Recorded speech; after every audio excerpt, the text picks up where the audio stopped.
Hanya Tuhan saja yang harus disembah. Hanya nama-Mu saja yang ada di tempat ini.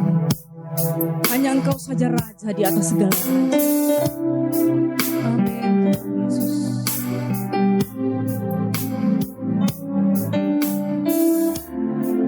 Kami rindu Engkau Tuhan. Kami rindu memuji.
Ini berserah penuh kepada Tuhan, karena inilah kerinduan kita kepada Tuhan. Nyatakan hati kita yang rindu siang ini hanya di dalam nama Yesus. Kau dengar hati kami Tuhan, kau lihat hati kami Tuhan Yesus. Katakan lagi pujian ini. Rindu setiap waktu.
ku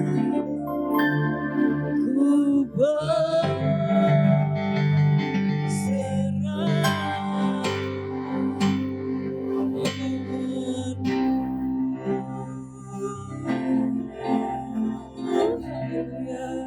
Terima kasih Tuhan.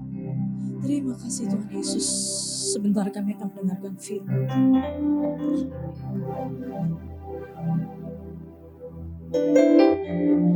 Haleluya. Mari kita tundukkan kepala kita arahkan hati dan pikiran kita kepada Tuhan. Terima kasih Tuhan Yesus, kami telah memuji memuliakan nama-Mu Tuhan. Sebentar kami mau duduk diam mendengarkan firman-Mu. Urapi saya, urapi setiap kami yang hadir, sehingga firman ini bisa kami mengerti, sehingga kami semakin mengenal Allah dan Tuhan Yesus. Lewat pengenalan kita akan Allah dan Tuhan Yesus, maka kita berani menggantungkan, mengandalkan hidup kita kepada Tuhan Yesus. Lewat pengandalan kita akan Tuhan Yesus, disitulah kita akan lebih dari pemenang. Kita menang atas segala penyakit, kita menang atas resesi, kita menang atas hidup di dunia ini. Karena kita bersama dengan Tuhan Yesus, ketika Tuhan bersama kita, ada bersama kita, siapa lawan kita. Terima kasih Tuhan Yesus, berfirmanlah bagi kami, dalam nama Tuhan Yesus kami berdoa dan mengucap syukur. Haleluya, sama-sama kita berkata, amin. Silakan duduk Bapak Ibu. Haleluya, haleluya, haleluya. Saya senang, kita rame hari ini ya, puji Tuhan. Besok kita ada ibadah juga Bapak Ibu, setiap Kamis jam 12, setiap Jumat jam 6 sore. Ibadah Jumat itu pujian dan penyembahan. Saya undang Bapak Ibu juga hadir ya. Nah, hari Minggu ada 3 kali ibadah. Jam setengah 11, jam setengah 2, dan setengah 4. Ya. Dan saudara gak perlu khawatir tentang makan siang, sudah disediakan. Jadi komplit.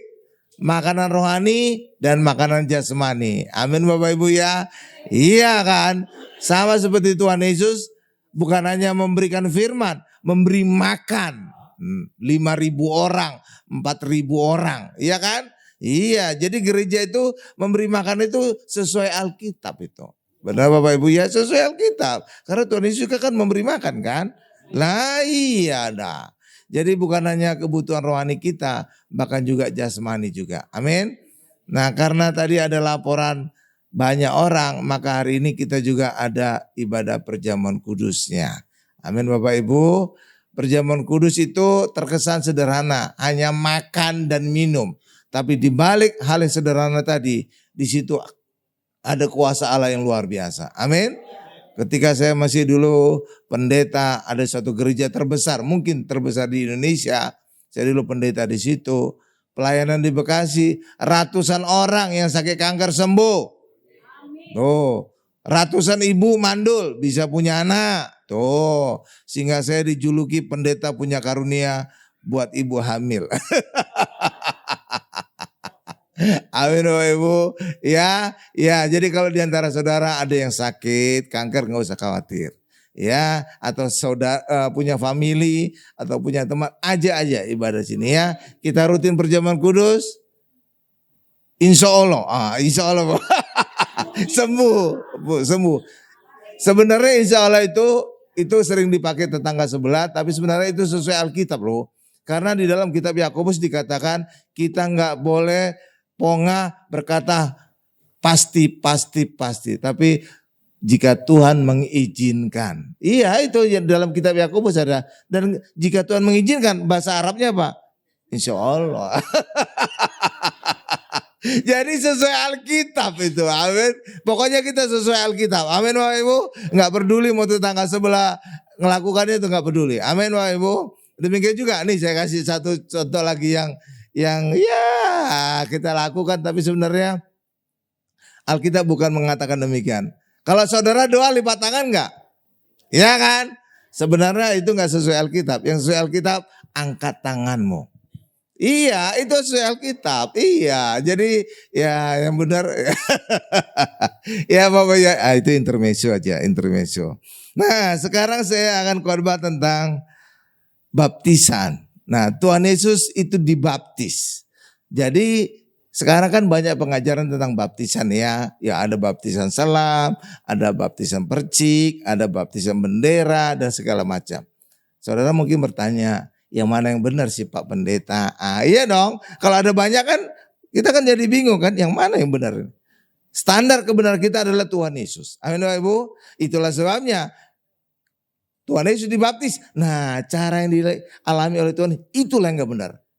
Karena gak mungkin Tuhan Yesus baptisannya salah kan? Gak mungkin kan? Ya gak mungkin dong. Mana mungkin Tuhan kita baptisnya salah? Gak mungkin. Ya karena itulah ya kita melihat baptisan yang benar itu sesuai dengan apa yang Tuhan Yesus alami. Oke, nah karena itulah hari ini judul khotbah saya adalah Tuhan Yesus dibaptis. Tuhan Yesus dibaptis. Apa judulnya Bapak Ibu? Tuhan Yesus dibaptis. Coba kita buka ayatnya, Matius 3 ayat 13 sampai dengan 15. Matius 3 ayat 13 sampai dengan 15. Haleluya, haleluya. Enak ya di sini ya Bapak Ibu ya. Ya enak, dekat. Ini kan ada MRT di depan, busway juga ada. Kemana-mana saudara bisa. Amin Bapak Ibu ya. Iya gampang. Iya. Jadi puji Tuhan lah. Dan ini Mall Ratu Plaza ini mengalami mujizat. Saudara, siapa yang baru-baru ini ke Ratu Plaza? Baru-baru sebelumnya? Sebulan yang lalu? 2 bulan yang lalu ada enggak? Saudara pasti melihat Ratu Plaza ini sepi. Tapi saudara lihat tadi, lewat ke sini pasti ramai. Mujizat itu Bapak Ibu. Bahkan pemiliknya berkata, ini mujizat Pak Pendeta. Karena bertahun-tahun sepi. Tapi kehadiran gereja membuat Ratu Plaza ini ramai kembali. Iya, Ratu Plaza ini dulu itu ikonnya Jakarta loh Bapak Ibu. Orang dulu nggak dianggap ke Jakarta kalau belum datang ke Ratu Plaza. Iya dulu, iya. Lift kapsul pertama kali itu Ratu Plaza. Cuma sekarang liftnya nggak ada lagi kapsul. Dulu itu iya.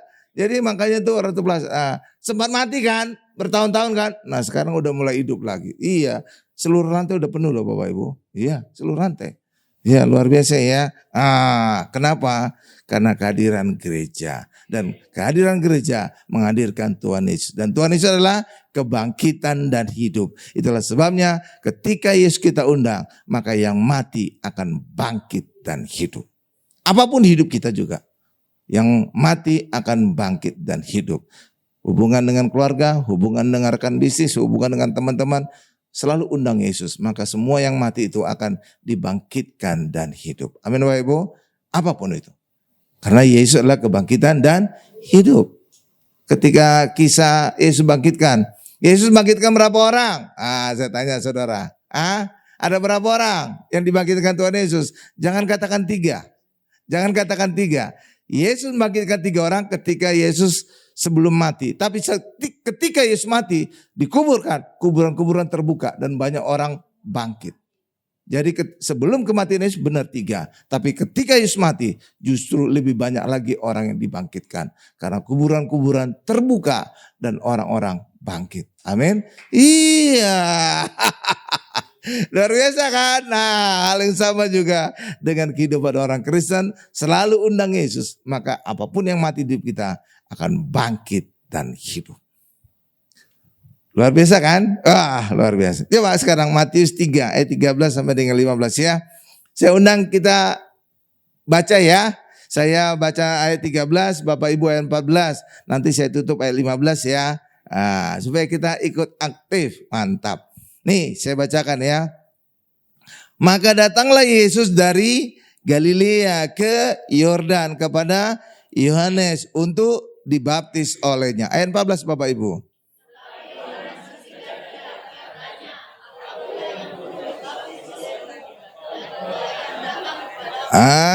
Ayat 15 saya ya. Lalu Yesus menjawab, katanya kepadanya, biarlah hal itu terjadi karena demikianlah sepatutnya kita menggenapkan seluruh kehendak Allah. Dan Yohanes pun menurutinya. Amin. Ya, jadi saat itu Yohanes rada kagok Bapak Ibu. Karena Tuhan datang kepadanya minta dibaptis. Iya kan? Iya dong. Itu sama dengan konglomerat datang kepada saudara. Minta bantuan dong. Itu aneh Bapak Ibu. Nah, saya justru minta bantuan sama kamu. Benar gak Bapak Ibu? Iya kan? Nah, hal yang sama juga dengan ini. Yohanes berkata, saya yang harusnya dibaptis. Bukan Tuhan. Benar ya? Iya. Tapi kenapa Tuhan Yesus minta dibaptis? Karena itulah kehendak Allah agar Yesus mengalami semuanya. Jadi Yesus benar-benar menjadi manusia seutuhnya ketika ada di dunia. Karena Yesus telah mengosongkan dirinya menjadi hamba seperti manusia. Benar Bapak Ibu? Iya, jadi benar-benar Yesus. Makanya Yesus tidak kucuk-kucuk muncul. Udah gede, tapi lahir dulu kan. Kayak manusia umumnya kan. Lahir dulu kan. Iya. Sebenarnya kan Yesus bisa kucuk-kucuk hadir udah besar kan, dewasa kan? Bisa. Tapi Yesus ingin mengikuti apa yang terjadi pada manusia, maka Yesus itu lahir. Natal. Itulah kita peringati pada saat Natal. Luar biasa ya. Iya, bahkan Yesus dibaptis kan. Nah, iya. Iya, haleluya. Itulah sebabnya orang Kristen juga harus dibaptis. Kenapa? Baptisan itu sangat penting bagi orang Kristen. Karena saat dibaptislah orang Kristen lahir baru. Dilahirkan dari air dan roh. Menjadi anak-anak Allah. Amin Bapak Ibu. Dilahirkan kan? Makanya orang Kristen jangan suka menyebut dirinya hamba. Kita dilahirkan kok. Amin Bapak Ibu. Lah kalau kita dilahirkan, kita menjadi anak. Sama dengan ibu-ibu. Coba ibu-ibu. Yang saudara ibu-ibu lahirkan itu anak saudara atau hamba saudara? Anak kan? Nah. Lah kalau kita juga ketika kita sudah dilahirkan kembali dari air dan roh, maka kita menjadi anak Allah. Amin Bapak Ibu? Iya dong. Makanya jangan suka menyebut hamba. Lah udah dilahirkan kok kita. Iya. Jadi sah. Bukan anak pungut loh. Bukan anak adopsi loh. Dilahirkan. Ya kan? Iya. Kenapa kita menjadi anak Allah? Karena kita dilahirkan dari roh. Tuhan Yesus dikandung dari Roh Kudus. Maka disebut juga anak Allah. Kita dilahirkan juga dari roh. Maka kita disebut anak Allah. Sama kan? Sama. Amin Bapak Ibu? Iya. Makanya luar biasa. Jangan saudara berubah jadi hamba ya. Ya. Kalau saudara menyebut diri saudara hamba, itu kerugian bagi saudara. Iya, kenapa kerugian? Karena hamba itu tidak berhak atas warisan Allah. Sama seperti saudara juga. Yang berhak atas harta saudara, uang saudara, apapun yang saudara miliki siapa? Anak saudara kan? Sebelum dia minta, saudara sudah punya program. Anakku akan aku wariskan seluruh harta milikku, perusahaanku, apapun yang aku punya. Benar gak Bapak Ibu? Tapi saudara tidak akan punya pikiran untuk mewariskan harta saudara kepada maaf kata pembantu saudara. Benar gak? Jadi ketika saudara menyebut saudara diri hamba, itu sama dengan saudara memutuskan warisan Allah terhadap diri saudara. Kerugian kan? Kerugian kan? Lah kerugian dong. Itu satu. Jadi kerugian pertama itu. Kerugian kedua adalah saudara tidak berhak atas kasih Allah. Kenapa? Hubungan Tuhan dengan hamba itu gak ada hubungan kasih. Itu hubungan pekerjaan. Sama seperti di rumah juga. Hubungan saudara terhadap anak itu hubungan kasih. Tapi hubungan saudara dengan pembantu saudara, maaf kata tidak ada hubungan kasih. Jadi kalau putri saudara loncat ke pangkuan saudara, saudara peluk cium itu biasa. Bapak sayang kepada putrinya. Tapi pembantu jangan sampai loncat ke pangkuan saudara, saudara peluk cium. Itu skandal. Benar gak Bapak Ibu? Iya sama. Hal yang sama juga dengan kita. Ketika kita menyebut diri kita hamba, saudara tidak akan punya hubungan kasih dengan Allah. Kan rugi kan? Rugi kan? Satu, gak punya warisan Allah. Yang kedua, gak punya kasih Allah. Iya, jadi penting sekali tuh status anak ya. Iya, jadi jangan dirubah-rubah ke yang lain-lain. Ya, itulah Bapak Ibu. Nah, jadi Tuhan Yesus itu dibaptis. Tapi dibaptis itu harus didahului dengan pertobatan. Ya, agar dosa diampuni. Coba Markus 1 ayat 4. Luar biasa Bapak Ibu ya. Jadi kalau saudara ikut ibadah di sini, khususnya saat saya khotbah, saya biasanya ada pengajaran, ada singkapan. Jadi saudara akan semakin mengenal tentang Tuhan Yesus dan Allah ya. Iya, saya nggak pernah kehidupan sehari-hari ya Bapak Ibu ya. Itu biasanya saya itu pengajaran gitu ya. Supaya apa? Supaya kita semakin mengenal Allah dan Tuhan Yesus. Iman timbul dari benar, jangan hanya berhenti. Terus Kristus ya kan, pendengaran akan Kristus. Lah karena itulah saya selalu khotbahkan Kristus, Tuhan Yesus, agar apa? Saudara punya iman. Dan ketika saudara punya iman, mujizat terjadi. Karena apa? Terjadilah mujizat sesuai dengan imanmu. Imanmu kecil, mujizatnya kecil. Imannya besar, mujizat besar. Enggak ada iman, enggak ada mujizat. Lah iya dong. Iya. Makanya saya selalu khotbah tentang Yesus. Makanya di gereja ini juga banyak mujizat. Mall aja bisa dipulihkan. Ada orang yang vonis operasi karena ditabrak Gojek kakinya Bapak Ibu. Bisa bebas operasi. Iya, di Bekasi ratusan orang kanker sembuh. Tuh, kan luar biasa kan? Iya, harus. Orang Kristen itu bukan mencari mujizat, tapi orang Kristen punya ciri mujizat. Karena Tuhan Yesus sendiri berkata, tanda-tanda ini menyertai orang percaya. Markus 16 ayat 17 sampai 18. Jadi kita nggak nyari mujizat, kita nyari Yesus. Tapi ketika kita nyari Yesus, mujizat itu otomatis kita alami. Amin Bapak Ibu. Oh terima kasih Ibu. Enggak, agak naik sedikit. Nah iya, maklum Bapak Ibu, saya orang kutub. Jadi AC-nya itu harus ke saya ditembak. Kalau enggak saya habis khotbah bahasa kuyup gitu. Kayak kecebur di got. Amin Bapak Ibu ya. Ya jadi gitu Bapak Ibu. Jadi iman itu penting. Tapi iman itu harus diawali dengan kita mendengar banyak tentang Kristus. Kita mendengar banyak Kristus. Kalau pendetanya minimal gembalanya khotbah tentang Kristus. Amin. Makanya saya selalu khotbahkan tentang Kristus Bapak Ibu. Udah selesai dari Kejadian sampai Wahyu. Iya, Kejadian, Keluaran, Imamat, Bilangan, Ulangan terus sampai Wahyu. Tapi uniknya kesimpulannya harus Tuhan Yesus. Kok bisa Pak? Iya, karena benang merah dari Kejadian sampai Wahyu itu Tuhan Yesus. Amin Bapak Ibu. Jadi saudara nanti bisa ngikuti di YouTube gereja ini ya, itu ada berurutan khotbah dari Kejadian sampai Wahyu ya. Nanti pada pengumuman saudara foto aja, nggak usah dicatat, di foto hitungan detik langsung dapat saudara ya. Nanti pada saat pengumuman ada 4 medsosnya gereja ini, saudara ikuti aja. YouTube itu saya yang kelola sendiri langsung. Tapi kalau medsos yang lain, TikTok, IG itu Ibu Odi. Oke Bapak Ibu ya, luar biasa ya. Nah coba saya bacakan dulu. Markus 1 ayat 4 ya. Jadi baptis harus didahului dengan pertobatan.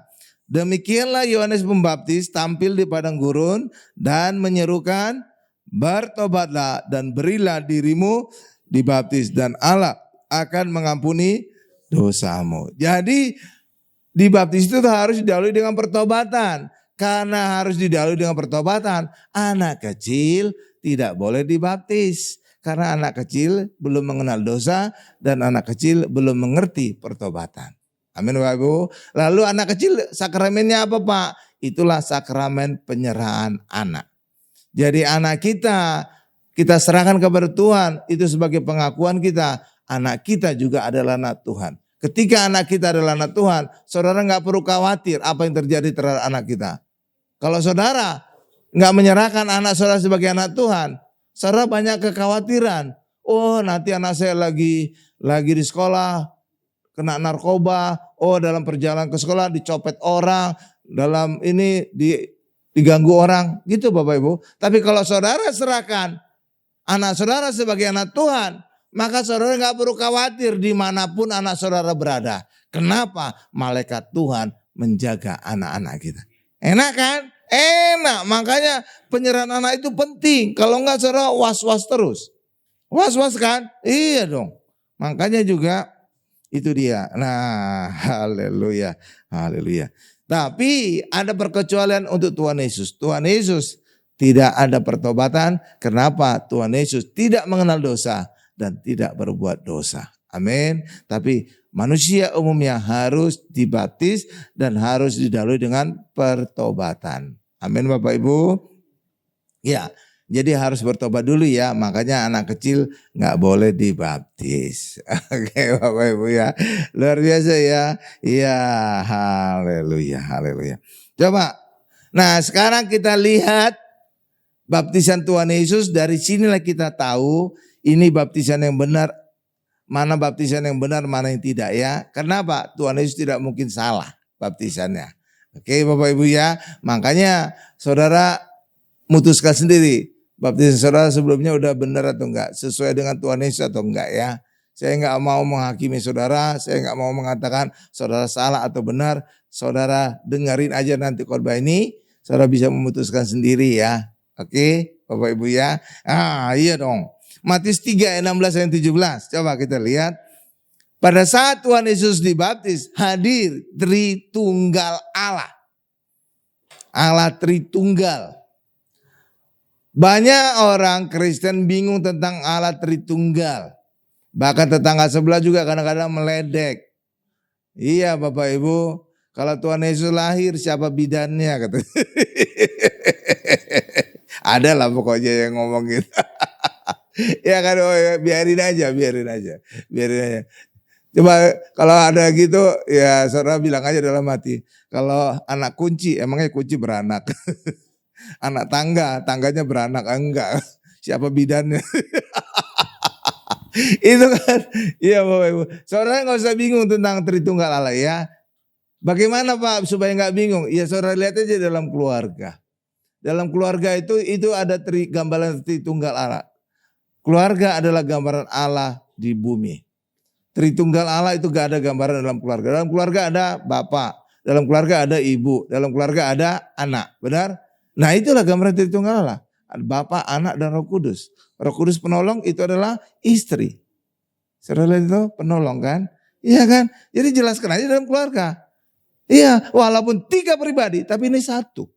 Kalau di orang Batak, misalkan bapaknya berhalangan hadir, istrinya mewakili itu udah dianggap diwakili keluarga. Atau diwakili oleh anak itu dia wakili keluarga. Tapi nggak boleh diwakili oleh sopirnya. Itu kebangetan itu Bapak. Acara ada diwakili sopir, nggak mungkin ya. Nggak mungkin ya. Karena bukan keluarga. Tapi keluarga kalau bapaknya sibuk bisa diwakili istrinya. Bisa diwakili anaknya. Bisa. Dianggap keluarga itu sudah terwakili. Itulah Tritunggal Allah. Walaupun 3 pribadi tapi dianggap satu. Ya kan Bapak Ibu ya. Iya Allah juga demikian. 3 pribadi tapi dianggap satu. Jadi saudara nggak perlu bingung-bingung ya. Demikian juga kenapa Allah siap mati? Ya saudara juga siap mati. Orang tua kan siap mati bagi anak saudara kan. Ya jadi gampang ngelihatnya. Allah tentang Allah, kasih Allah dan semua itu. Lihat aja dalam keluarga. Saudara juga akan siap mati bagi anak saudara. Benar nggak? Bapak kita juga siap mati bagi kita anak-anaknya. Jadi kita bisa paham. Amin Bapak. Gampang kan? Jadi lihat aja keluarga, itu adalah gambaran Allah di bumi ini. Makanya ada ayat di dalam Matius dikatakan, jika 2-3 orang sepakat, Tuhan hadir. Kenapa demikian? Karena gambaran Allah ada.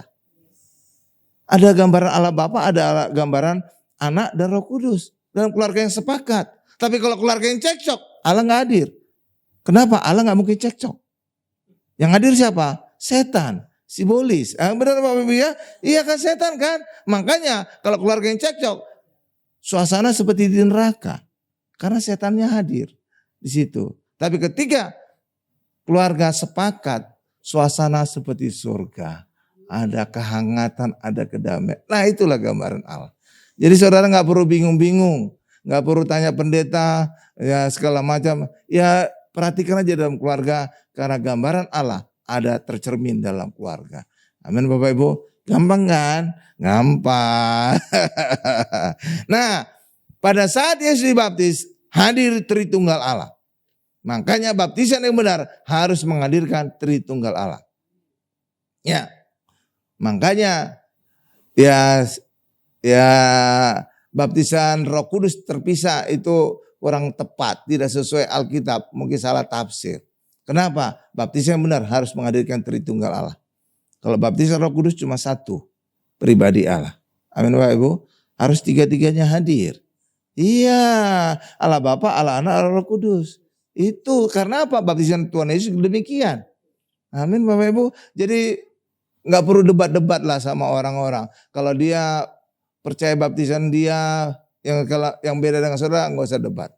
Orang Kristen tidak perlu berdebat. Kenapa? Tingkatan iman kita beda-beda. Bagaimana mungkin saudara berdebat dengan orang yang punya iman yang berbeda? Amin Bapak Ibu. Itu ibarat orang mahasiswa berdebat dengan anak SD. Ilmunya belum nyampe, makanya nggak bisa debat itu. Benar Bapak Ibu ya? Iya dong, iya. Makanya ketika orang Kristen berbeda pendapat, ya udah imanmu, imanku. Nah itu aja, nggak perlu debat ya, nggak perlu debat. Coba nih saya bacakan ya, ini ayatnya menarik ya Bapak Ibu. Sesudah dibaptis, Yesus segera keluar dari air. Kalau keluar dari air sebelumnya di mana? Di dalam air, maka baptisan selam ini pasti. Ya kan? Lah iya dong, kita sesuai ayat aja. Kalau keluar dari air, sebelumnya apa? Di dalam air. Dalam air apa? Selam. Nah gampang kan? Gitu aja kok repot. Lanjut. Dan pada waktu itu juga langit terbuka dan ia melihat Roh Allah seperti burung merpati turun ke atasnya. Ya, jadi ini udah dua pribadi Allah, satu Tuhan Yesusnya, kedua Roh Kudusnya, ketiga ayat 17. Lalu terdengarlah suara dari surga yang mengatakan, inilah anakku yang kukasihi, kepadanya lah aku berkenan. Allah Bapa hadir, jadi Tritunggal Allah hadir. Maka baptisan benar harus menghadirkan Tritunggal Allah. Tuhan Yesus, Roh Kudus, dan Allah Bapa. Sesuai ayat, saya bukan ngarang, sesuai ayat. Amin Bapak Ibu. Ya sesuai ayat kan, 3 kan. Ya makanya gak ada baptisan Roh Kudus, itu cuma satu ayat Roh Kudus saja. Gak sesuai, iya Bapak Ibu ya. Iya kan? Iya dong. Lalu saudara bisa ngejar lagi. Kenapa dalam wujud burung merpati? Kok saat Pentakosta dalam wujud lidah-lidah seperti api? Saudara bisa bertanya lagi gitu. Saudara, saya dorong menjadi orang Kristen kritis ya. Kenapa burung merpati Pak? Kok bukan lidah-lidah seperti api, seperti Pentakosta? Nah kan, ya kan. Saudara tahu kenapa? Karena saat Pentakosta setelah Roh Kudus turun atas murid-murid, mereka kemudian akan berkata-kata. Itulah sebabnya digambarkan dengan lidah. Karena mereka akan berkata-kata. Sedangkan Tuhan Yesus nggak ada berkata-kata Tuhan Yesus. Iya kan? Burung merpati kan? Makanya kalau ngomong nanti bisa cicit. Ya enggak Bapak Ibu? Ya, jadi 3 pribadi Allah hadir ya. Tuhan Yesus yang dibaptis, Roh Kudus berbentuk burung merpati, dan Allah Bapa. Itulah suara yang terdengar dari surga. Amin. Makanya baptisan benar harus menghadirkan 3 Tritunggal Allah, dan itulah diwujudkan dalam 3 sakramen. Perjamuan kudus adalah wujud dari Tuhan Yesus, tubuh dan darah Yesus. Minyak urapan adalah wujud dari Roh Kudus, pengurapan. Lalu baptisan itu sendiri adalah wujud dari Allah Bapa. 3 ya. Makanya harus 3-3-nya hadir agar sesuai dengan baptisan Tuhan Yesus. Amin. Dan ketika 3-3 Allah Tritunggal hadir, maka baptisan itu pasti ada mujizat. Pasti. Saudara gak perlu nyari mujizat lah. Pasti. Iya Bapak Ibu, pasti ya. Iya banyak terjadi mujizat di gereja saya yang lama. Iya Bapak Ibu. Karena apa? Kok tahu Pak? Saya yang tahu. Saya di depan Bapak Gembala itu yang jatuhin orang, menenggelamkan orang. Saya langsung di depan Bapak Gembala.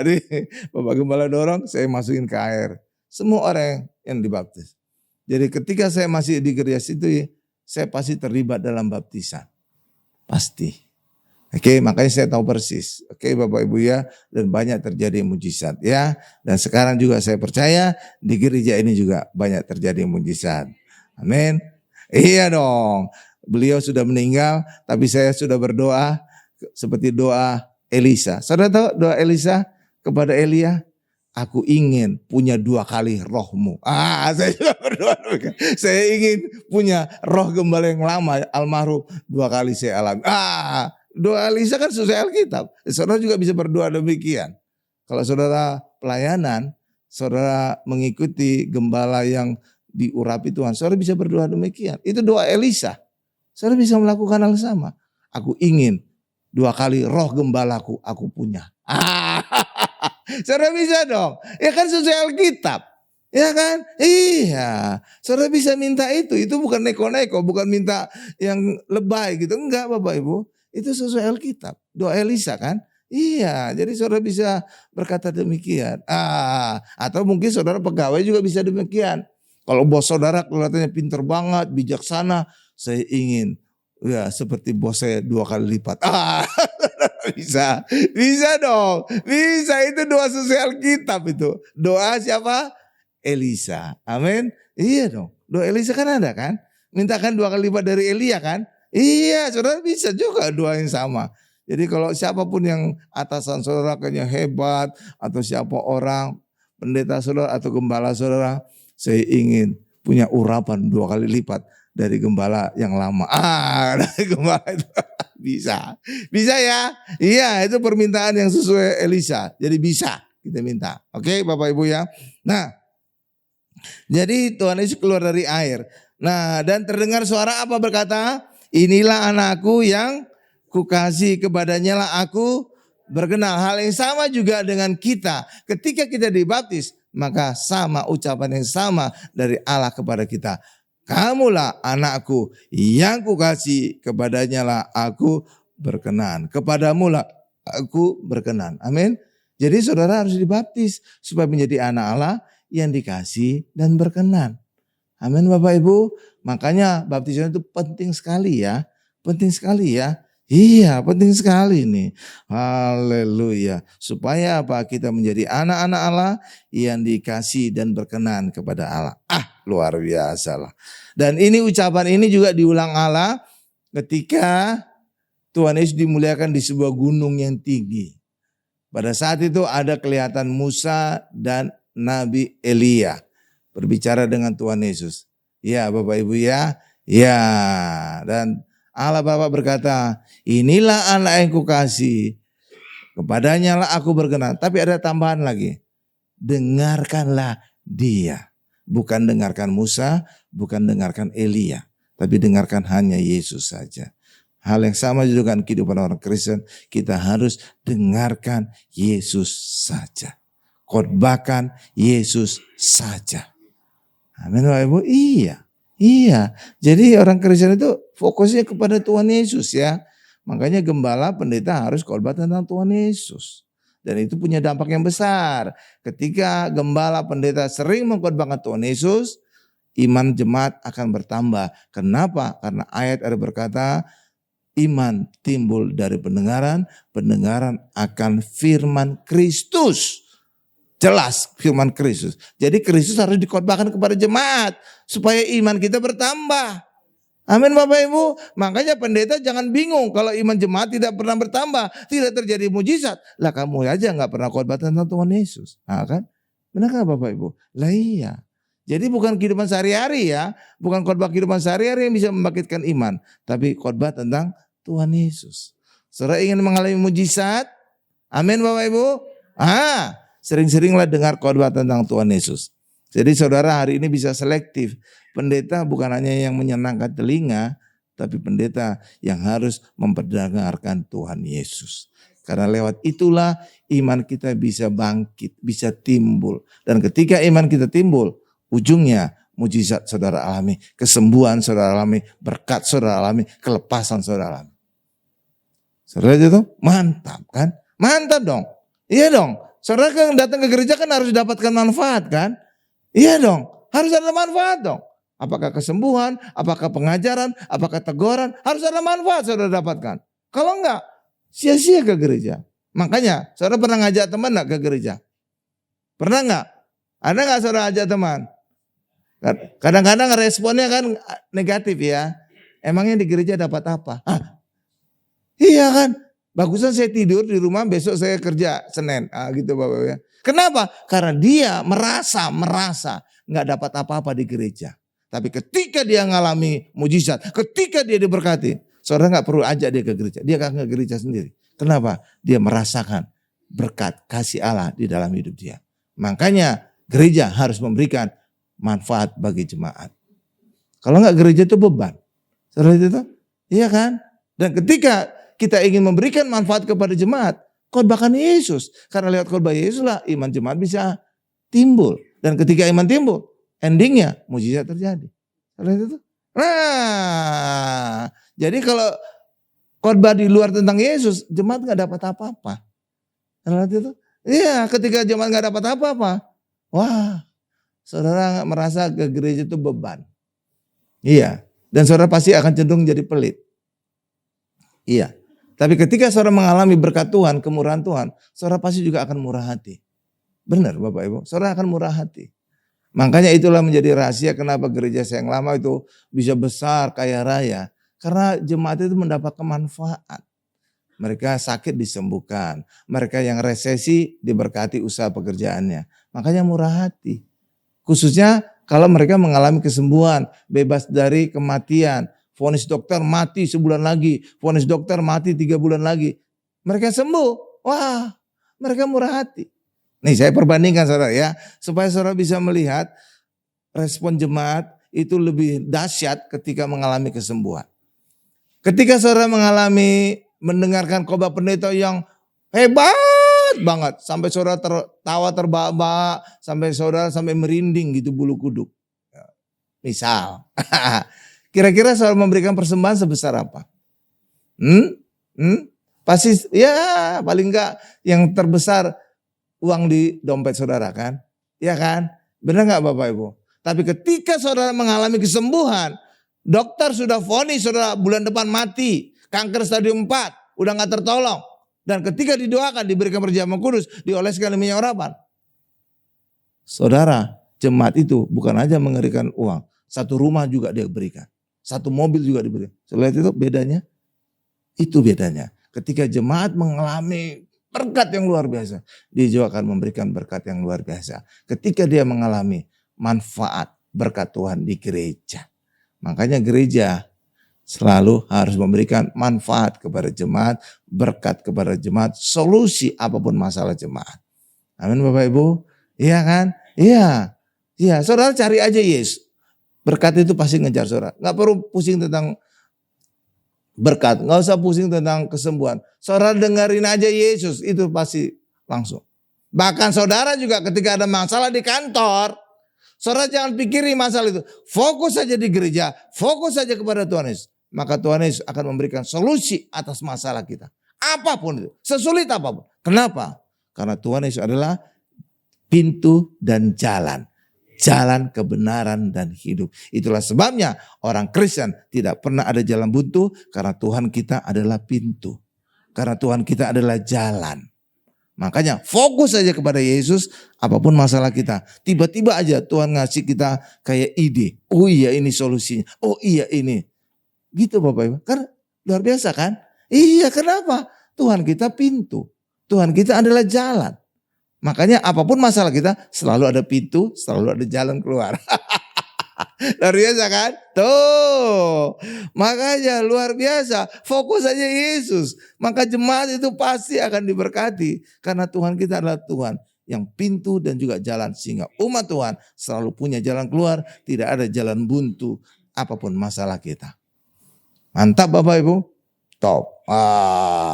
Oke ya. Jadi baptisan itu harus menghadirkan Tritunggal Allah ya. Dan itu dihadirkan lewat 3 sakramen. Perjamuan kudus mengacu kepada Tuhan Yesus. Minyak urapan mengacu kepada urapan Roh Kudus. Baptisan itu sendiri adalah mengacu kepada Allah Bapa. Amin. Makanya salah ya baptisan Roh Kudus karena apa? Itu hanya satu pribadi Allah. Harus menghadirkan 3 pribadi Allah. Tritunggal Allah. Amin Bapak Ibu. Karena itulah baptisan yang benar. Karena itulah baptisan yang dialami oleh Tuhan Yesus. No debat baptisan Tuhan Yesus. Amin Bapak Ibu. Dan saya sarankan juga orang Kristen gak perlu berdebat. Kenapa? Iman kita beda-beda. Gak mungkin bisa berdebat anak SD dengan anak mahasiswa. Ya kan? ilmunya udah beda. Sama juga dengan orang Kristen. Nggak mungkin kita debat. Kenapa? Iman kita beda-beda. Tapi ketika iman saudara besar, saudara bisa berharap mujizat juga besar akan kita alami. Karena firman Tuhan berkata, terjadilah mujizat sesuai dengan imanmu.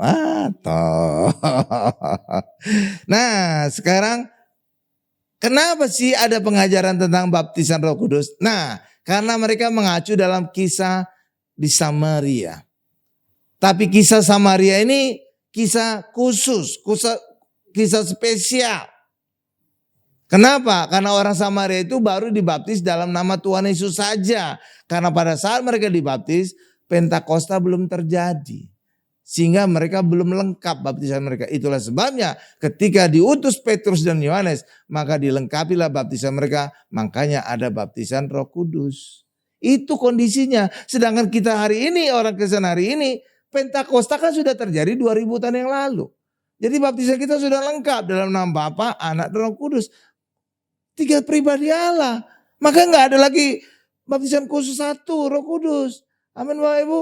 Iya. Nih saya tunjukkan ya buktinya. Jadi berdasarkan ayat, bukan penafsiran saya. Berdasarkan ayat.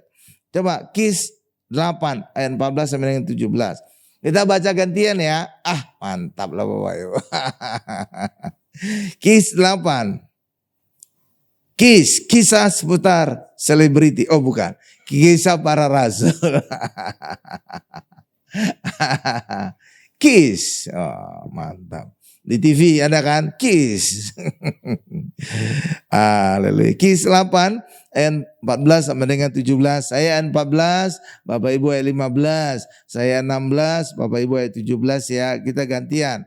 Saya yang genap, Bapak Ibu yang ganjil ya. Nih, saya mulai ayat 14. Ketika rasul-rasul di Yerusalem mendengar bahwa tanah Samaria telah menerima firman Allah, mereka mengutus Petrus dan Yohanes ke situ. Ayat 15 Bapak Ibu.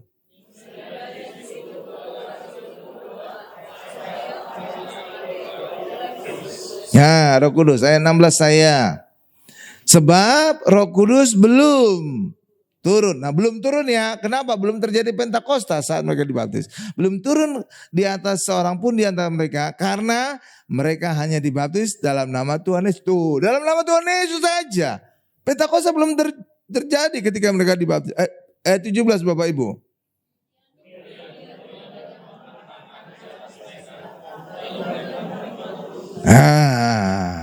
Jadi gitu Bapak Ibu. Karena baptisan orang Samaria itu baru dalam nama Tuhan Yesus. Saudara kira-kira bisa menduga-duga enggak? Kapan mereka menerima firman Tuhan? Orang Samaria nih. Pada saat Tuhan Yesus berjumpa dengan wanita di sumur. Benar gak Bapak Ibu? Saudara lihat itu, ini perubahan drastis loh. Iya kan? Wanita yang gak benar bisa menjadi penginjil. 1 kota lagi.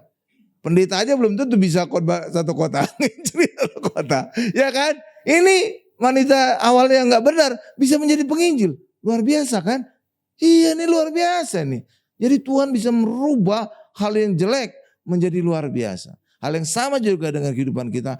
Apapun masalah saudara, serahkan hidup kita kepada Tuhan. Maka Tuhan bisa membuat hidup kita menjadi luar biasa. Amin.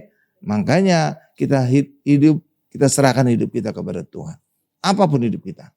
Wanita yang gak benar aja bisa diubahkan untuk jadi penginjil. 1 kota loh. Kan dahsyat itu.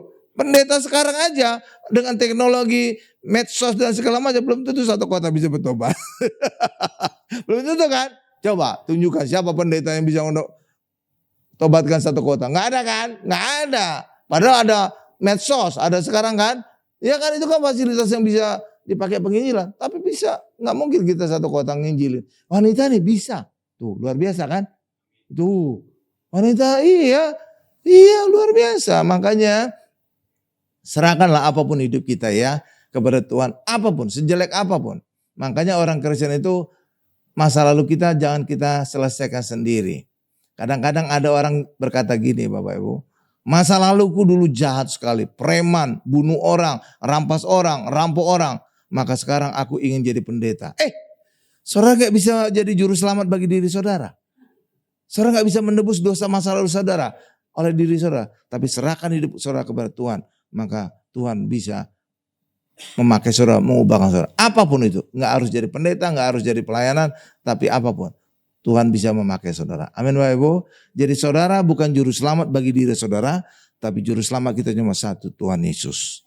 Itulah sebabnya apapun masa lalu kita, serahkan kepada Tuhan Yesus, maka Tuhan akan mengubahkan hidup kita. Amin. Jangan saudara sendiri yang menjadi juru selamat. Wah, masa laluku jahat sekali. Aku sudah aborsi 5 kali, maka aku harus pelayanan ini, itu. Enggak, saudara bukan juru selamat. Tuhan Yesus hanya juru selamat. Maka serahkan hidup kita kepada Tuhan Yesus. Hidup saudara akan dipakai luar biasa. Seperti ini wanita tadi. Wanita Samaria itu 5 suaminya. Itu pun bukan suami. Saya rasa saudara gak ada sejahat ini ya. Ada saudara punya 5 suami? Gak ada ya. Iya dong. Ini kan luar biasa. Tapi bisa jadi penginjil satu kota. Pendeta aja lewat ini. Iya kan? Iya pendeta aja gak ada sehebat ini. Jadi gitu ya. Jadi baptisan Roh Kudus itu kondisi khusus. Jangan kondisi khusus diterapkan untuk seluruh orang Kristen. Amin Bapak Ibu. Karena pada saat itu mereka baru dibaptis dalam nama Tuhan Yesus saja. Sedangkan kita sekarang sudah ada Pentakosta 2000 tahun lalu. Baptisan kita sudah lengkap dalam nama Bapa, Anak dan Roh Kudus. Itulah sebabnya tidak ada lagi baptisan Roh Kudus yang terpisah. Baptisan kita sudah komplit. Amin Bapak Ibu. Kan Tuhan Yesus juga berkata kan di dalam Matius 28. Dan baptislah mereka dalam nama Bapa dan Anak dan Roh Kudus. Jadi baptisan itu harus lengkap dalam nama Tritunggal Allah. Bukan dalam nama Roh Kudus saja. Paham Bapak Ibu? Pokoknya acuannya Tuhan Yesus saja. Jadi no debat lah. Nggak perlu saudara debat-debat. Amin Bapak Ibu. Ya doakan saja jika ada orang yang berbeda dengan saudara ya. Ya biar Roh Kudus lah yang mengajari dia. Bukan kita. Sama juga saudara juga. Kalau suami saudara belum bertobat, ibu-ibu, jangan debat. Jangan pindahkan gereja ke rumah saudara. Saudara khotbahkan, saudara khotbahi suami saudara. Jangan. Amin Bapak Ibu. Amin. Karena Alkitab juga berkata, kelakuan istri yang menobatkan suami. Bukan mulutnya istri. Amin. Amin Bapak Ibu. Amin ya. Ya doakan aja, urapin aja bantalnya dalam nama Tuhan Yesus. Jumpai suamiku suatu hari bisa bertobat, percaya Yesus. Supaya kami bisa bersama-sama di bumi dan di sorga. Gitu Bapak Ibu. Itu aja doanya. Jangan saudara pindahkan gereja ke rumah saudara ya. Ya Bapak Ibu ya. Malah suami saudara nanti jadi kesel. Ini istri saya ini udah lebih dari pendeta. Kapan sekolah teologinya? Oke Bapak Ibu ya. Ya gitu dia. Ya, jadi baptisan Samaria itu ada baptisan Roh Kudus. Karena baptisan mereka belum lengkap. Karena saat mereka dibaptis baru dalam nama Tuhan Yesus saja. Sedangkan kita hari ini orang Kristen sudah dibaptis secara lengkap dalam nama Bapa, Anak, dan Roh Kudus, maka tidak ada lagi baptisan Roh Kudus yang terpisah. Paham Bapak Ibu? Nah, luar biasa ya. Iya gitu Bapak Ibu ya. Nah, itu dia. Jadi khotbah saya demikian karena hari Kamis itu biasanya khotbahnya singkat, ibadah singkat. Jadi ini namanya GSJS, gereja 1 jam saja. Itu gereja di luar.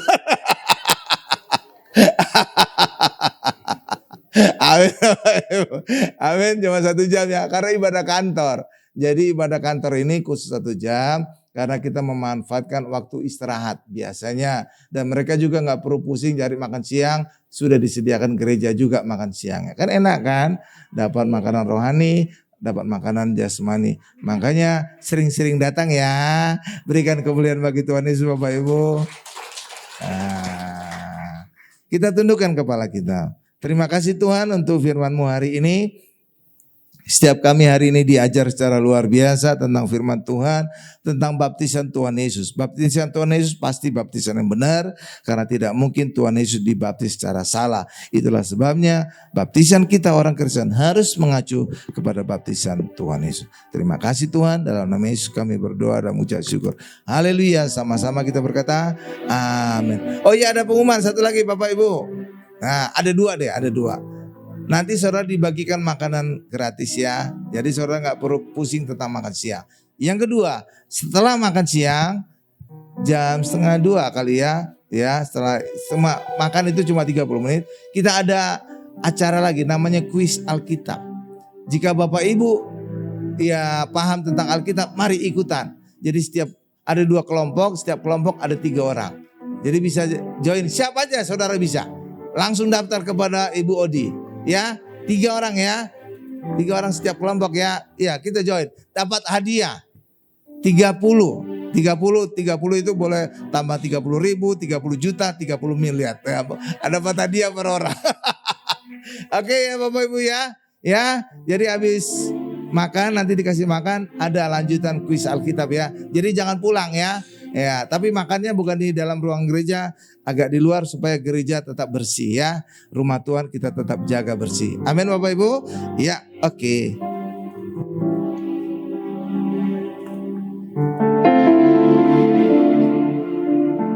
Baik, terima kasih Bapak Gembala kita, Bapak Pendeta Dr. Insinyur Hari Saragi. Bapak Ibu yang belum kenal dengan Bapak Gembala kami, sudah melihat langsung ya Bapak Gembala kita luar biasa dengan pengajarannya ya siang ini. Amin. Semua diberkati. Amin, diberkati. Suaranya tidak semangat dengan datangnya. Tadi semangat datangnya. Kita sama-sama memuji Tuhan di siang hari ini. Amin. Amin. Terima kasih Bapak Gembala. Juga ada Ibu Gembala di sini. Terima kasih sudah memberikan firman untuk siang hari ini dan kita diberkati semua untuk firman siang hari. Bapak Ibu, mari sebelum kita memberikan yang terbaik, mari kita satukan hati kita. Tuhan, terima kasih Engkau Bapa yang baik untuk kami. Terima kasih untuk firman siang hari ini Tuhan yang sudah diberikan oleh Bapak Gembala kami. Sangat memberkati untuk kami semua Tuhan Yesus. Tuhan, Engkau juga memberkati setiap pelayan Bapak Gembala kami, kehidupan Bapak Gembala kami beserta ibu serta keluarga besarnya. Engkau berkati terus Tuhan. Dan Engkau berkati setiap kami yang hadir siang hari ini. Engkau berkati setiap tangan yang memberikan persembahan untuk siang hari ini Tuhan. Biarlah kami memberi yang terbaik untuk-Mu saja Tuhan. Terima kasih Tuhan Yesus. Sama-sama kita katakan, amin. Mari Bapak Ibu kita berikan yang terbaik untuk Tuhan siang hari ini. Sambil kita naikkan pujian kita. Betapa hati.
Terima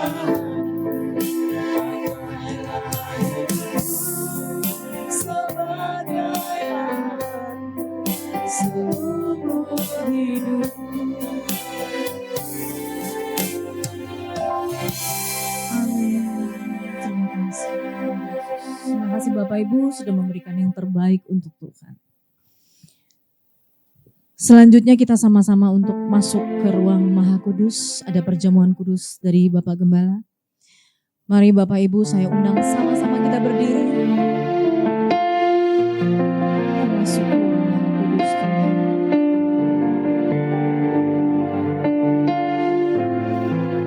Kami serahkan seluruh hidup dan semua permasalahan.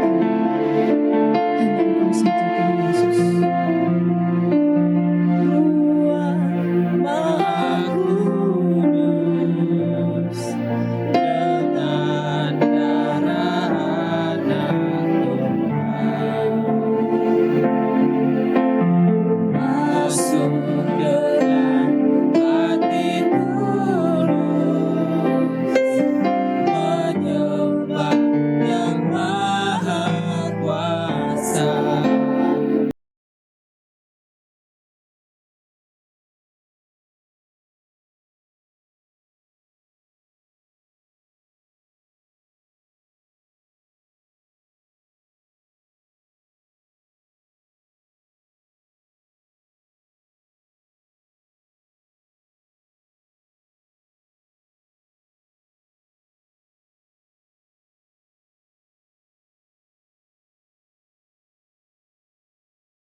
Iya Bapak Ibu, kita akan masuk perjamuan kudus. Ketika saya masih pendeta di sebuah gereja Bapak Ibu, gereja yang terbesar mungkin di Indonesia, di Bekasi itu banyak orang sakit kanker sembuh. Berbagai jenis kanker dan berbagai jenis stadium, bahkan stadium 4. Ya Bapak Ibu, apa rahasianya? Ini saya kasih tahu rahasianya Bapak Ibu ya, supaya saudara bisa paham, saudara-saudara juga bisa percaya perjamuan kudus itu bisa menyembuhkan.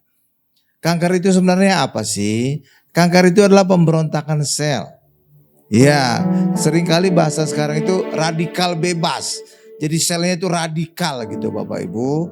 Ya, jadi misalkan kanker darah, leukemia, itu adalah darah putih memakan darah merah. Ini pagar makan tanaman. Kenapa? Harusnya darah putih itu kan sebagai penjaga kan. Justru dia memakan darah merah.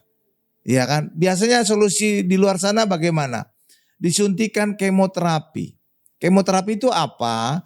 Kemoterapi itu sebenarnya adalah racun untuk membunuh sel-sel yang radikal tadi, sel-sel yang ganas tadi.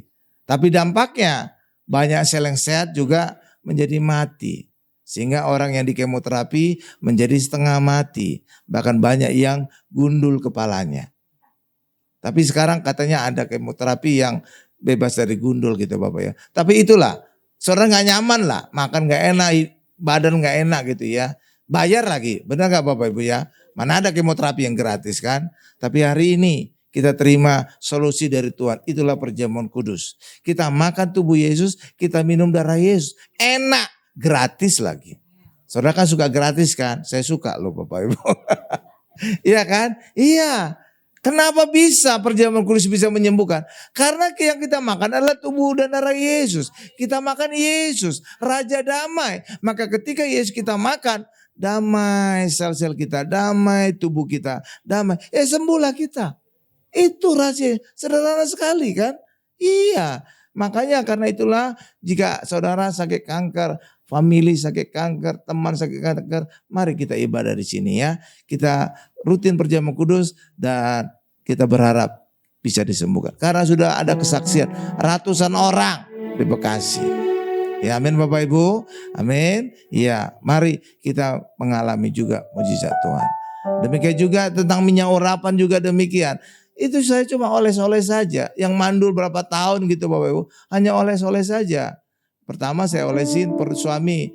Saya doakannya sederhana. Alat reproduksinya semua sempurna. Lalu perut istri, tapi bukan saya langsung. Pendeta juga harus ada etika ya. Gak boleh perut ibu-ibu dipegang-pegang gitu. Tangan suami saya urapi minyak, tempel ke perut istri, baru saya tempel tangan suami. Doakannya sama. Semua alat reproduksinya sempurna. Dan puji Tuhan, bulan kemudian sudah hamil. Karena itulah sehingga ketika altar call seringkali berbaris banyak ibu-ibu. Ratusan ibu-ibu udah gendut perutnya. Iya Bapak Ibu. Karena itulah mari kita bisa mengalami hal yang sama. Kanker bisa sembuhkan, mandul bisa punya. Tapi harus suami istri datang. Saya nggak akan terima cuma yang datang istrinya aja. Atau suaminya aja. Kenapa? Ya punya anak itu kan kerjasama. Mana ada mungkin istrinya aja doang ya. Gak mungkin suaminya doang kan. Ya harus sama. Makanya harus dua-duanya datang. Didoakan. Karena apa? Masalahnya bisa di suami, bisa di istri. Amin Bapak Ibu. Ya, sekarang saya bacakan ayat perjamuan kudus ya. Yohanes 6 ayat 53-55. Demikian ucapan Tuhan Yesus. Sesungguhnya jikalau kamu tidak makan daging anak manusia dan minum darahnya, kamu tidak mempunyai hidup di dalam dirimu. Barang siapa makan daging Yesus dan minum darah Yesus, ia mempunyai hidup yang kekal. Dan aku akan membangkitkan dia pada akhir zaman. Sebab daging Yesus adalah benar-benar makanan dan darah Yesus adalah benar-benar minuman. Mari kita masuk perjamuan kudus. Kita angkat pertama kali tubuh Yesus saja di atas kepala kita. Di atas kepala ya. Mari ikuti ucapan saya. Dalam nama Tuhan Yesus, inilah roti yang turun dari surga. Inilah tubuh Yesus Kristus yang tergantung di atas kayu salib. Pertama, yang memberikan kami hidup kekal di dalam kerajaan surga. Yang kedua, untuk menyempurnakan agar tubuh kami sehat sentosa, menyempurnakan jiwa dan roh kami agar dibangkitkan pada akhir zaman. Tubuh Kristus yang ditikam, ditomat di kayu salib. Dalam nama Tuhan Yesus, kami bersama keluarga dan anak-anak tidak terbaring di rumah sakit, tidak terbaring di ruang operasi, tidak terbaring di ruang ICU. Dalam nama Tuhan Yesus, kami bebas dari segala virus. Kami tolak kanker dan tumor. Kami tolak diabetes dan segala dampaknya. Kami tolak stroke dan lumpuh. Dalam nama Tuhan Yesus, segala kutuk penyakit, kutuk keturunan sudah diangkat Tuhan Yesus di atas kayu salib. Dalam nama Tuhan Yesus, inilah tubuh Yesus Kristus. Silakan dimakan Bapak Ibu, silakan.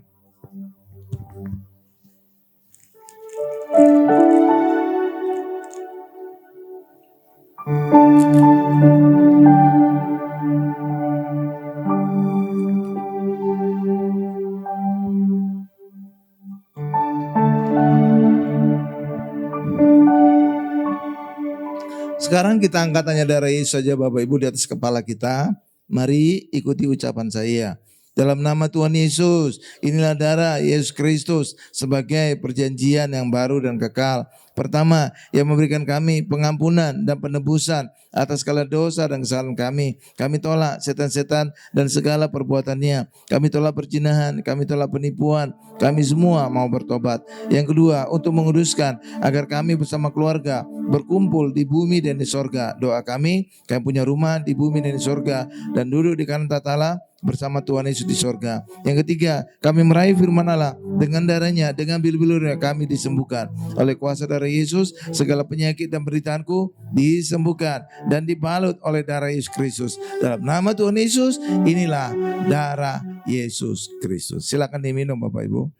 Gereja Mount Hermon ini setiap minggu ada perjamuan kudus ya Bapak Ibu ya. Setiap ibadah minggu ada perjamuan kudus. Saya mengundang Bapak Ibu semua. Ya. Darahmu Yesus kita.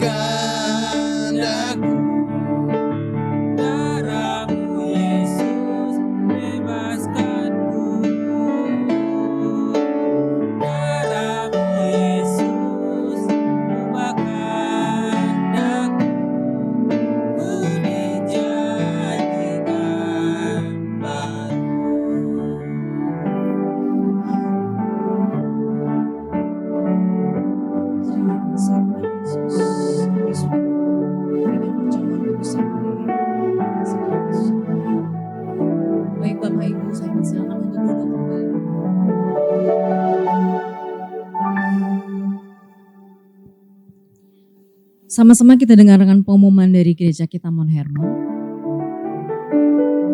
Shalom jemaat yang dikasihi Tuhan.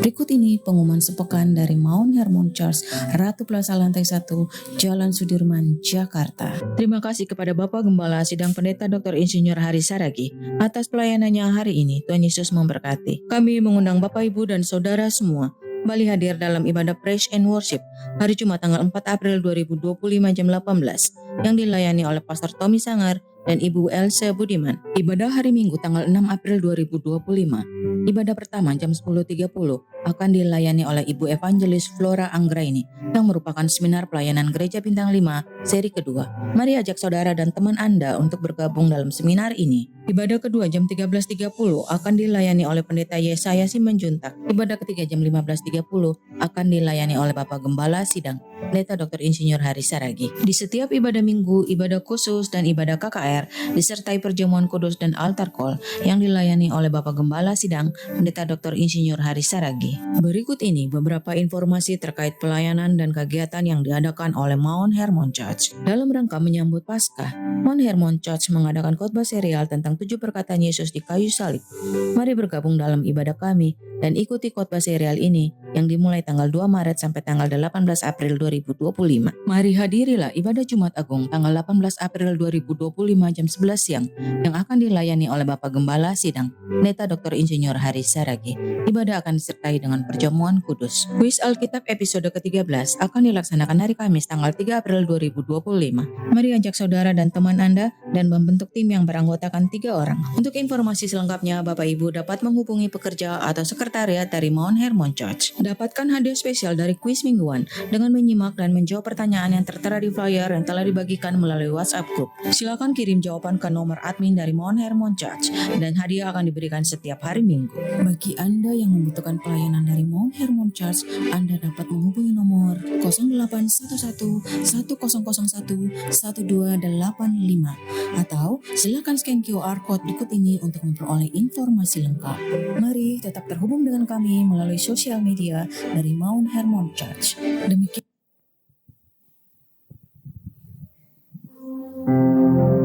Baik, terima kasih. Bapak Ibu jangan lupa yang siang hari ini sudah membentuk timnya untuk mengikuti kuis. Ya, bisa nanti mendaftarkan langsung dengan Ibu Odilia. Iya, boleh diabadikan untuk medsos dari gereja kita Mount Hermon ya Bapak Ibu, supaya Bapak Ibu bisa hadir lagi untuk beribadah bersama kami. Dan jangan lupa di tanggal 18 kita sama-sama beribadah Jumat Agung. Di sini Bapak Gembala akan memberikan perjamuan kudus. Baik, terima kasih. Demikian pengumuman sepekan. Tuhan Yesus memberkati.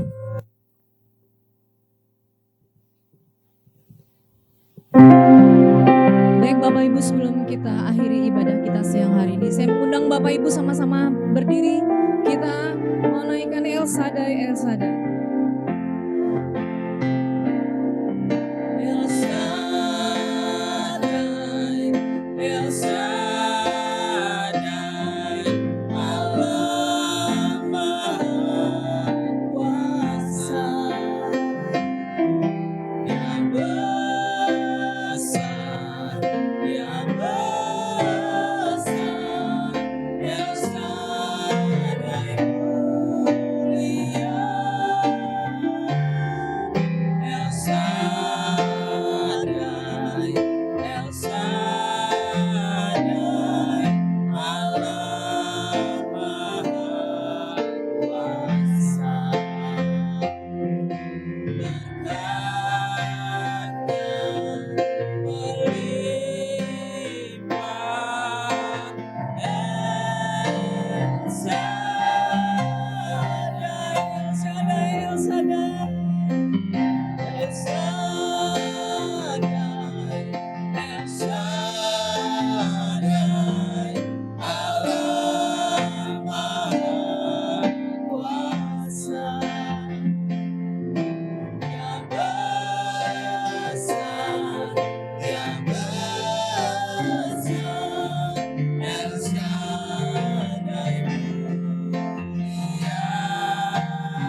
Biar Tuhan Yesus, Engkau adalah Allah El Shaddai, Allah Maha Besar, Allah Maha Kuasa, dan berkat-Mu melimpah atas kami. Terima kasih Tuhan Yesus untuk ibadah hari ini Tuhan, ibadah karyawan dan juga profesional, dan ini juga menjadi ibadah spesial bagi kami hari ini. Terima kasih Tuhan Yesus, terima kasih Tuhan, terima kasih kami sudah mengalami jamahan lawatan kuasa-Mu Tuhan. Kami telah memuji, memuliakan nama-Mu. Kami juga telah diberkati oleh firman-Mu tentang baptisan Tuhan Yesus. Dan berkati juga setiap kami yang hadir. Sembuhkan kami dari segala penyakit. Apapun penyakit kita, nama Yesus ada di atas segala nama penyakit kita. Itulah sebabnya kita berdoa, maka kita pasti disembuhkan. Demikian juga tahun 2025. Apapun kata dunia, apapun kata orang, bahkan ada yang berkata Indonesia gelap sekalipun, saudara gak perlu khawatir. Saudara harus percaya firman Tuhan di dalam Yesaya 60 ayat 2. Ketika dunia mengalami kegelapan, bangsa-bangsa mengalami kekelaman, terang kemuliaan Tuhan turun atas kita. Itulah sebabnya saudara gak perlu khawatir. Ketika Tuhan ada di pihak kita, siapa lawan kita? Kita pasti keluar sebagai pemenang. Bahkan saudara harus meraih firman Tuhan. Kita akan selalu naik jadi kepala. Artinya tahun 2025 lebih baik dari tahun 2024. Karena kita naik. Itulah sebabnya saudara harus punya iman. Tahun 2025 aku lebih sehat, aku lebih sukses, aku lebih diberkati Tuhan. Terima kasih Tuhan Yesus, terima kasih. Berkati juga Presiden kami dan Wakil Presiden Jenderal Prabowo Subianto dan juga Gibran Raka Buming Raka. Berikan kedua beliau ini kesehatan sempurna, tambah-tambahkan hikmat sehingga mereka berdua bisa memimpin Indonesia masuk menjadi negara maju. Demikian juga Tuhan, berkati juga Ratu Plaza yang telah mengizinkan Mount Hermon Church hadir di tempat ini. Ketika gereja hadir, Tuhan Yesus hadir. Tuhan Yesus adalah kebangkitan dan hidup. Itulah sebabnya Ratu Plaza yang sudah mati bertahun-tahun sekarang kembali bangkit dan hidup. Dan sekarang mulai ramai kembali. Dahulu Ratu Plaza sempat menjadi ikon Jakarta. Orang tidak dihitung telah ke Jakarta kalau belum datang ke Ratu Plaza. Tapi sempat mati, tapi sekarang telah pulih kembali karena gereja Tuhan hadir di tempat ini. Demikian juga Landmark juga demikian. Gedung perkantoran kembar di daerah Duku Atas telah mengundang Mount Hermon Church hadir 2 kali ibadah. Ketika gereja hadir, langsung kantor itu mulai disewa orang. Demikian juga Ratu Sayang juga telah mengundang Mount Hermon Church hadir ibadah 1 kali. Maka besoknya langsung 4 unit apartemen langsung disewa orang. Karena itulah bagi kita hari ini, apapun yang mati di hidup kita, hubungan dalam keluarga, hubungan dalam teman, bisnis kita, usaha kita, pekerjaan kita, undang selalu Yesus. Maka ketika kita undang Yesus, Yesus hadir. Yesus adalah kebangkitan dan hidup. Maka apapun yang mati di hidup kita akan bangkit dan hidup. Terima kasih Tuhan Yesus, terima kasih Tuhan. Terima kasih, dan kami akan mengakhiri doa syafaat ini dengan doa Bapa kami yang diajarkan oleh Tuhan Yesus. Bapak Ibu bisa mengikuti di layar televisi, mari sama-sama. Bapa kami yang di sorga, dikuduskanlah namamu, datanglah kerajaan-Mu, jadilah kehendak-Mu di bumi seperti di sorga. Berikanlah kami pada hari ini makanan kami yang secukupnya, dan ampunilah kami akan kesalahan kami, seperti kami juga mengampuni orang yang bersalah kepada kami. Dan janganlah membawa kami ke dalam pencobaan, tapi lepaskanlah kami daripada yang jahat, karena Engkau yang mempunyai kerajaan dan kuasa dan kemuliaan sampai selama-lamanya. Amin. Mari angkat kedua tangan kita, siapkan hati kita untuk menerima berkat-berkat dari Allah Bapa yang Maha Kuasa. Berkat dari Allah Bapa yang Maha Kuasa, kasih karunia dari Tuhan Yesus, serta penyertaan Roh Kudus menyertai kita mulai hari ini sampai selama-lamanya. Haleluya, sama-sama kita berkata amin.